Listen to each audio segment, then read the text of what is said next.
Hello everyone. ఒక dog bite వల్ల ఒక మంచి గొప్ప కబడ్డీ ప్లేయర్ చనిపోయాడంటే మీరు నమ్ముతారా?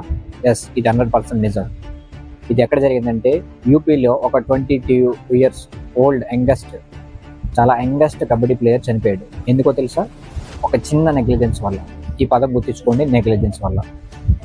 ఇది ఎలా జరిగిందంటే యూపీలో ఒక కబడ్డీ ప్లేయర్ 22 ఇయర్స్ ఓల్డ్ ఆయన ప్రాక్టీస్ మ్యాచ్కి వెళ్ళి వస్తూ ఉండగా ఒక కాలువలో ఒక చిన్న పప్పీని చూసి దానికి హెల్ప్ చేయాలనే ఒక కాన్సెప్ట్ దాన్ని తీసుకొచ్చి క్లీన్ చేశాడు. క్లీన్ చేసే టైంలో ఆయనకు ఒక చిన్న బైట్ అనేది జరగడం జరిగింది.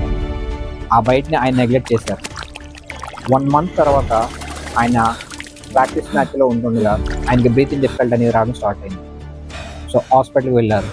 హాస్పిటల్కి వెళ్ళగానే డాక్టర్ అక్కడ ఏం డయాగ్నోస్ అయిందంటే మీకు ర్యాబిస్ వ్యాధి సోకింది అని చెప్పారు. అందరూ షాక్ అయ్యారు. వితిన్ 1 వీక్లో ఆయన చనిపోయారు. చాలా సాడ్ విషయం కాబట్టి. సో ఇటువంటి సిచ్యువేషన్ మీ ఇంట్లో ఎవరికి రాకూడదు, మీ వాళ్ళకి ఎవరికి రాకూడదు అనుకుంటే మీరు ఈ టిప్స్ ఖచ్చితంగా ఫాలో అవ్వండి. డాగ్ బైట్ అనేది మనకి 3 రకాలుగా ఉంటుంది.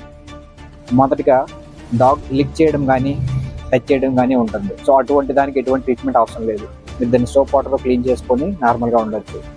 సెకండ్ టైప్లో ఏంటంటే డాగ్ మిమ్మల్ని స్క్రాచ్ చేయడం కానీ లేదు అంటే కొరకడం కానీ చేస్తుంది. సో దీనికి 15 మినిట్స్ సోప్ వాటర్తో క్లీన్ చేసుకోవాలి. తర్వాత మీ దగ్గరలో ఉన్న హెల్త్ సెంటర్ దగ్గర వ్యాక్సిన్ అనేది తీసుకోవాలి. యాంటీ ర్యాబిస్ వ్యాక్సిన్ అనేది తీసుకోవాలి. ఇది 4 డోసుల్లో ఉంటుంది. మొదటిగా ఫస్ట్ బయట అవ్వగానే డోస్ తీసుకోవాలి. తర్వాత 3వ రోజు, తర్వాత 7వ రోజు, తర్వాత 8వ రోజు తీసుకోవాలి. ఈ డోస్ తీసుకున్నతో పాటు డాక్టర్ ఏదైతే ప్రిస్క్రైబ్ చేస్తున్నారో అది ఫాలో అవ్వాలి. థర్డ్ టైప్లో ఏంటంటే చాలా సివియర్గా డ్యామేజ్ అనేది జరుగుతుంది. సో దీంట్లో సేమ్ 15 మినిట్స్ వాష్ చేస్తాం, యాంటీ ర్యాబిస్ వ్యాక్సిన్ వేయించుకుంటారు. దాంతోపాటుగానే ఇమ్యునోగ్లోబులిన్స్ ఖచ్చితంగా అవసరమైతే మీరు తీసుకోవాలి. డాక్టర్స్ చెప్పిన విధంగా మీరు ఫాలో అవ్వాలి. సో ఈ విషయాలు గుర్తుంచుకోండి. సో మీ ఇంట్లో వారికి కానీ మీకు కానీ ఎవరికైనా సో ఇటువంటి సిచ్యువేషన్ వస్తే ఎవరికి కూడా నెగ్లెక్ట్ చేయొద్దు.